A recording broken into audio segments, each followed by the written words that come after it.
Land reform in Zimbabwe officially began in 1979 with the signing of the Lancaster House Agreement, an effort to more equitably distribute land between black subsistence farmers and white Zimbabweans of European ancestry, who had traditionally enjoyed superior political and economic status.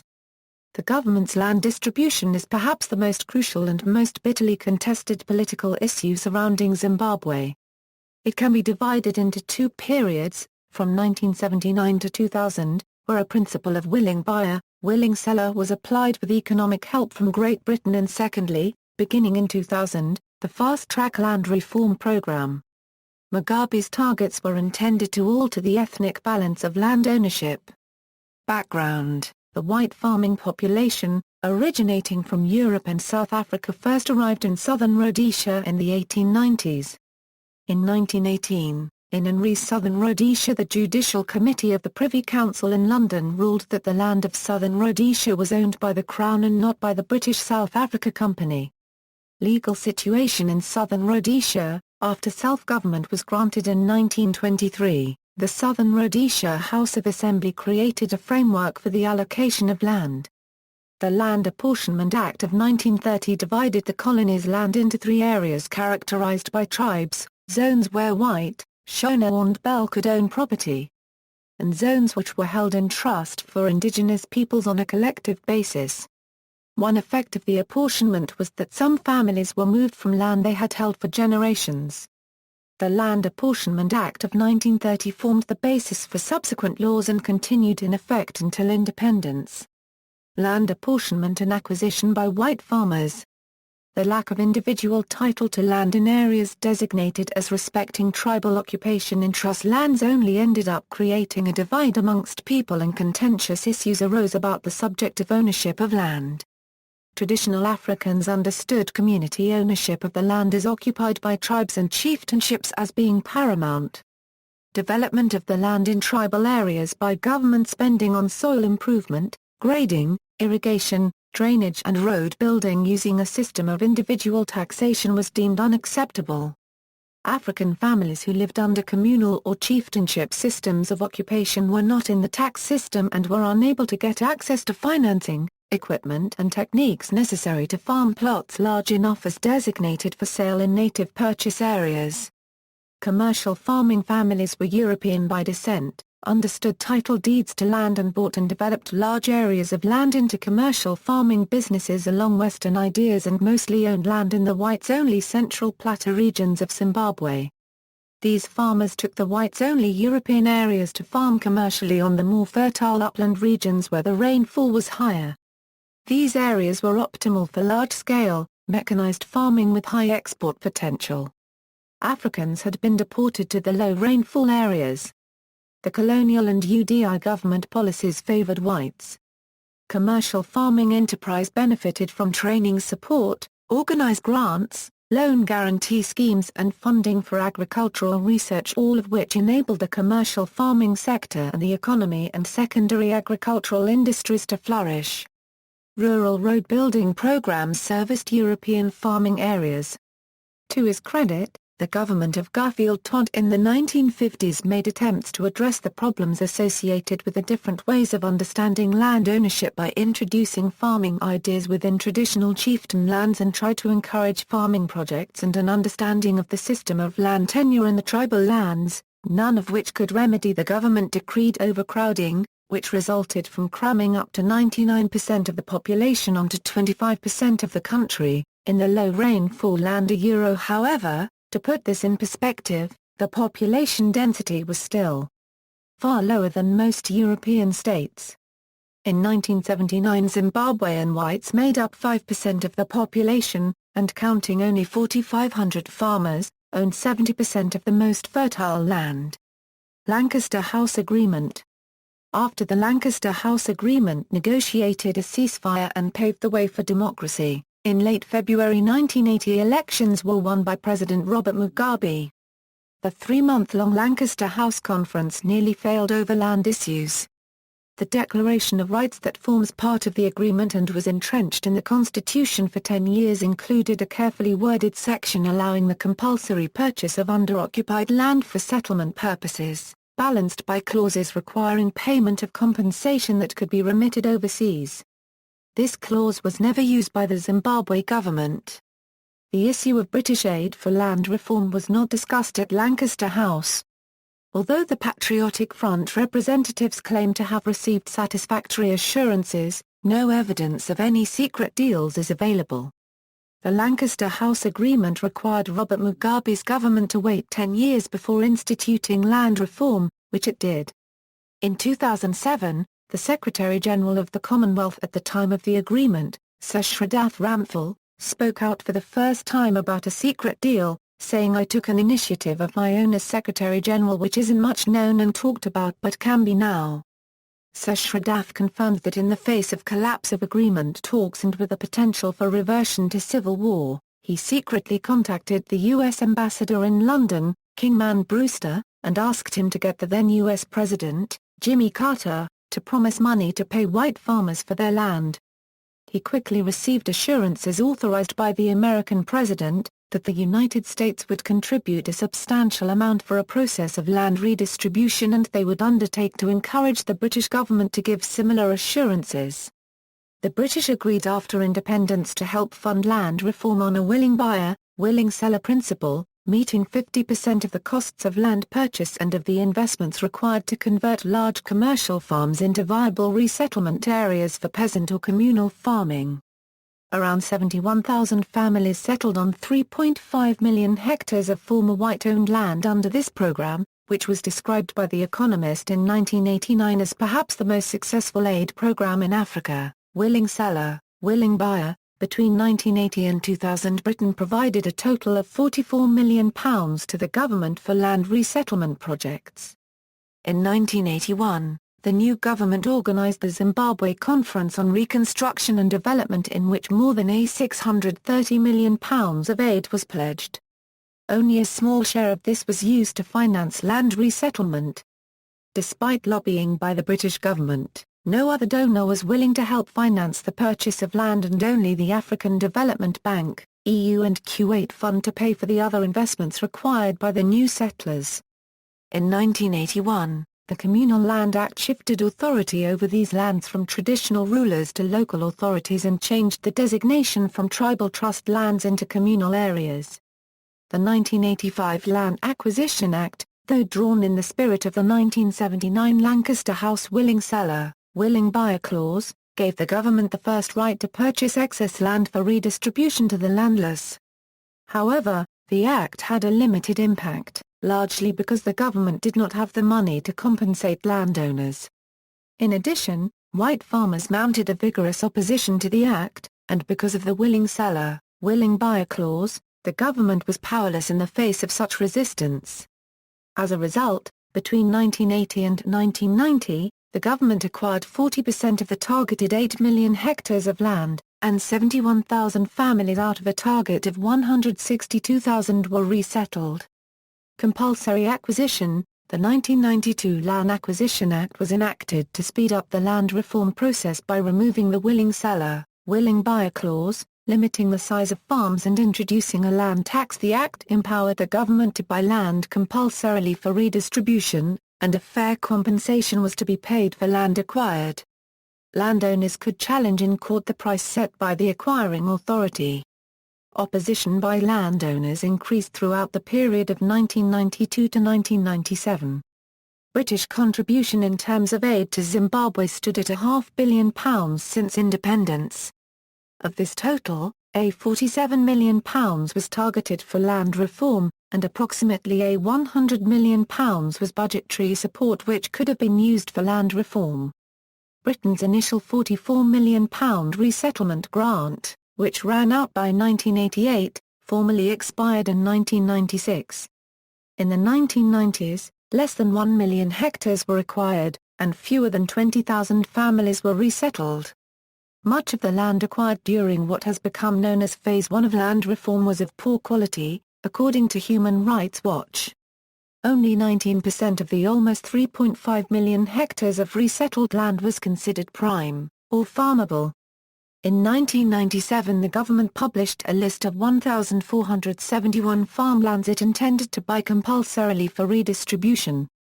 The list was compiled via a nationwide land identification exercise undertaken throughout the year. Landowners were given 30 days to submit written objections. On November 5, 1997, Britain's then Secretary of State for International Development, Claire Short, described the new Labour government's approach to Zimbabwean land reform. She said that the UK did not accept that Britain had a special responsibility to meet the costs of land purchase in Zimbabwe. Notwithstanding the Lancaster House commitments, Short stated that her government was only prepared to support a programme of land reform that was part of a poverty eradication strategy. She had other questions regarding the way in which land would be acquired and compensation paid, and the transparency of the process. Her government's position was spelled out in a letter to Zimbabwe's Agriculture Minister, Kamarai Kangai. "I should make it clear that we do not accept that Britain has a special responsibility to meet the costs of land purchase in Zimbabwe. We are a new government from diverse backgrounds without links to former colonial interests. My own origins are Irish and, as you know, we were colonized, not colonizers." The letter concluded by stating that a program of rapid land acquisition would be impossible to support, citing concern about the damage which this might do to Zimbabwe's agricultural output and its prospects of attracting investment. Kenneth Kaunda, former president of Zambia, responded dismissively by saying, "When Tony Blair took over in 1997, I understand that some young lady in charge of colonial issues within that government simply dropped doing anything about it." In June 1998, the Zimbabwe government published its policy framework on the Land Reform and Resettlement Programme Phase 2, which envisaged the compulsory purchase over 5 years of 50,000 square kilometers from the 112,000 square kilometers owned by white commercial farmers, public corporations, churches, non-governmental organizations and multinational companies. Broken down, the 50,000 square kilometers meant that every year between 1998 and 2003, the government intended to purchase 10,000 square kilometers for redistribution. In September 1998, the government called a donors' conference in Harare on LRRP2 to inform the donor community and involve them in the program. 48 countries and international organizations attended and unanimously endorsed the land program, saying it was essential for poverty reduction, political stability and economic growth. They agreed that the inception phase, covering the first 24 months, should start immediately, particularly appreciating the political imperative and urgency of the proposal. The Commercial Farmers Union freely offered to sell the government 15,000 square kilometers for redistribution, but landowners once again dragged their feet. In response to moves by the National Constitutional Assembly, a group of academics, trade unionists and other political activists, the government drafted a new constitution. The draft was discussed widely by the public in formal meetings and amended to include restrictions on presidential powers, limits to the presidential term of office, and an age limit of 70 for presidential candidates. This was not seen as a suitable outcome for the government, so the proposals were amended to replace those clauses with one to compulsorily acquire land for redistribution without compensation. The opposition mostly boycotted the drafting stage of the constitution, claiming that this new version was to entrench Mugabe politically. Fast-track land reform and violence. The government organized a referendum on the new constitution in February 2000, despite having a sufficiently large majority in parliament to pass any amendment it wished. Had it been approved, the new constitution would have empowered the government to acquire land compulsorily without compensation. Despite vast support in the media, the new constitution was defeated, 55% to 45%. A few days later, the pro-Mugabe War Veterans Association organized several people to march on white-owned farmlands, initially with drums, song and dance. This movement was officially termed the Fast-Track Land Reform Program. The predominantly white farm owners were forced off their lands along with their workers, who were typically of regional descent. This was often done violently and without compensation. In this first wave of farm invasions, a total of 110,000 square kilometers of land had been seized. Several million black farm workers were excluded from the redistribution, leaving them without employment. According to Human Rights Watch, By 2002 the War Veterans Association had killed white farm owners in the course of occupying commercial farms on at least 7 occasions, in addition to several tens of black farm workers. Officially the land was divided into smallholder production, so-called A1 schemes, and commercial farms, called A2 schemes. There is however much overlap between the two categories. The violent takeover of Alamein Farm by retired Army General Solomon Mugabe sparked the first legal action against one of Robert Mugabe's inner circle. In late 2002 the seizure was ruled illegal by the High and Supreme Courts of Zimbabwe. However, the previous owner was unable to effect the court orders and General Mugabe continued living at the farm until his death on August 15, 2011. Many other legal challenges to land acquisition or to eviction were not successful. On June 10, 2004, a spokesperson for the British Embassy, Sophie Honey, said, "The UK has not reneged on commitments at Lancaster House." At Lancaster House the British government made clear that the long-term requirements of land reform in Zimbabwe were beyond the capacity of any individual donor country. Since Zimbabwe's independence we have provided £44 million for land reform in Zimbabwe and £500 million in bilateral development assistance. The UK remains a strong advocate for effective, well-managed and pro-poor land reform. Fast-track land reform has not been implemented in line with these principles and we cannot support it.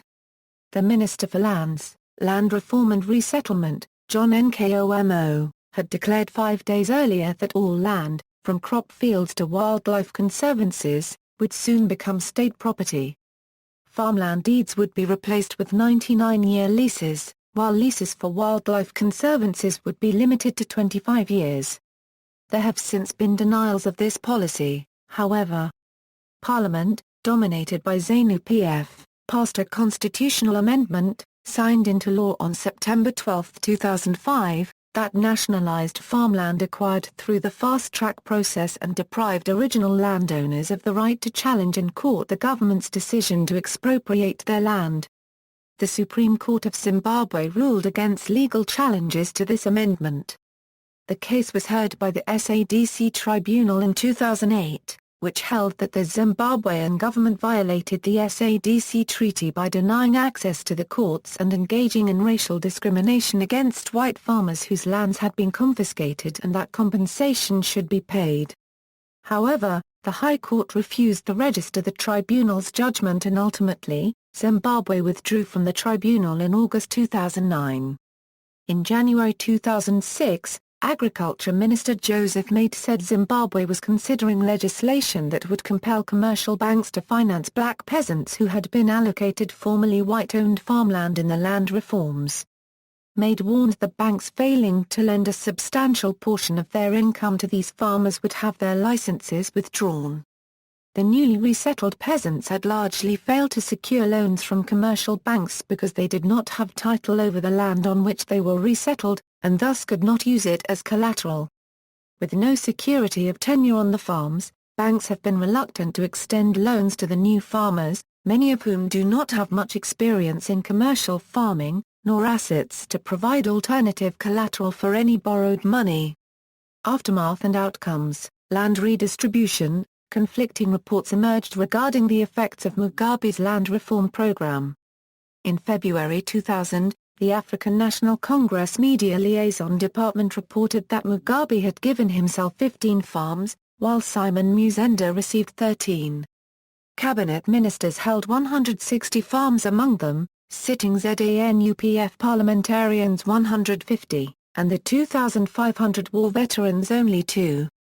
Another 4,500 landless peasants were allocated 3. The Institute of Development Studies of the University of Sussex published a report asserting that the Zimbabwean economy is blooming and that new business is growing in the rural areas. The study reported that of around 7 million hectares of land redistributed via the land reform, 49.9% of those who received land were rural peasants, 18.3% were unemployed or in low-paid jobs in regional towns, growth points and mines, 16.5% were civil servants, and 6.7% were of the Zimbabwean working class. Despite the claims by critics of the land reform only benefiting government bureaucrats, only 4.8% of the land went to business people, and 3.7% went to security services. About 5% of the households went to absentee farmers well connected to ZANUPF. Masvingo is however a part of the country with relatively poor farming land, and it is possible more farms went to cell phone farmers in other parts of the country, according to the study. The study has been criticized for focusing on detailed local cases in one province and ignoring the violent nature of resettlement and aspects of international law. Critics continue to maintain that the primary beneficiaries are Mugabe loyalists. As of 2011, there were around 300 white farmers remaining in Zimbabwe. Impact on production. Before 2000, land-owning farmers had large tracts of land and used economies of scale to raise capital, borrow money when necessary, and purchase modern mechanized farm equipment to increase productivity on their land. As the primary beneficiaries of the land reform were members of the government and their families, despite the fact that most had no experience in running a farm, the drop in total farm output has been tremendous and has even produced starvation and famine, according to aid agencies. Export crops have suffered tremendously in this period. Whereas Zimbabwe was the world's sixth largest producer of tobacco in 2001, in 2005 it produced less than one-third the amount produced in 2000, which is the lowest amount in 50 years. Zimbabwe was once so rich in agricultural produce that it was dubbed the breadbasket of southern Africa, while it is now struggling to feed its own population. About 45% of the population is now considered malnourished. Crops for export such as tobacco, coffee and tea have suffered the most under the land reform, with for example a reduction in tobacco production by 43% from 2000 to 2009. The main everyday food for Zimbabweans, maize, has been reduced by 31%, while small grains production has grown by 163%. The small plots of ordinary black farmers are now producing quite well. Their productivity is still somewhat lower than before land reform, with 2012 tobacco production of $400 million compared to peak production of $800 million, but the profits are much more widely distributed and collectively these micro-entrepreneurs are one of the best performing sectors of the Zimbabwe economy. Economic consequences. Critics of the land reforms have contended that they have had a serious detrimental effect on the Zimbabwean economy. As a reaction to the fast-track land reform, the United States government put the Zimbabwean government on a credit freeze in 2001 through the Zimbabwe Democracy and Economic Recovery Act of 2001, which collapsed the trade surplus in 2002. Where there was a trade surplus of $322 million in 2001, in 2002 the credit freeze led to a trade deficit of $18 million, to grow rapidly in subsequent years. See also, Land reform, agrarian reform, history of Zimbabwe, economy of Zimbabwe, references. Further reading, see PGBML. Zimbabwe speaks a Euro-interview with the Minister of Land Reform in Zimbabwe. YouTube. Retrieved February 7, 2011. Fonwal, Tonke. Zimbabwe and Western sanctions, motives and implications. American Chronicle. Retrieved July 14, 2009. Lebert, Tom. Land Research Action Network. Retrieved April 3, 2008. Zimbabwe, Fast Track Land Reform in Zimbabwe. Volume 14, Number 1. Human Rights Watch. March 2002.